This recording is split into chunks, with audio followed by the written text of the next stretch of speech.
После 4 децении под капата на УНЕСКО се дозволи Центарот за светско наследство да бара Охрид да се стави на листата на светско наследство во опасност. Ке го изгубили нашата држава, единственото УНЕСКО подрачје, чии универзални вредности се во светскиот фокус. Поради неисполнување на задолжителните барања, дадени од реактивната мисија во април 2017, Охридскиот регион по препорака на Комитетот за светско наследство се соочува да биде преместен на листата на светско наследство во опасност.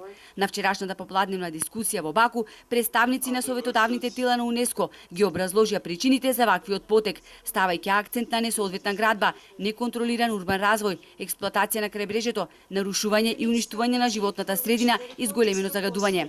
Представниците на некои земји како Австралија, Куба, Кувајт, Кина, Шпанија, Бразил, Тунис, Унгарија, Босна и Херцеговина побараа да се стимулира земјава, со што ќе се даде дополнителен период од 1 до 2 години да ги имплементира препораките од УНЕСКО, но при тоа потенцирајќи дека држава треба да ги забрза процедурите. Ова говори дека размислувањата на невладините се движеле во правилна насока.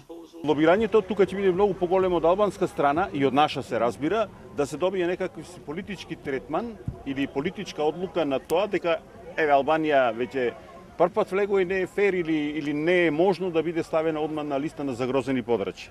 Така да во Баку очекуваме да се потврди препораката што беше од Париз, она препорака за Охрид да биде ставен во листата на загрозени подрачја. Може би наша влада ќе бара некакви си политички решенија, и тоа што таму се во моментов едни од главните играчи, така да ги наречам, се Кина, Бразил, Шпанија, ако не се лажам, Индија и Босна. Но некои од учесниците на 43-та сесија дискутираа дека ставањето на листата во опасност треба да се свати како аларм за одговорност и вистинско зафаќање со решавање на проблемите. Се обрати министерот без ресор Едмон Адеми како представник на македонската владина делегација, кој кажа дека актуелната влада била формирана 2 месеци по мониторинг мисијата на УНЕСКО во април 2017 и оти веднаш почнале со спреведување на препораките, наведувајќи неколку од нив.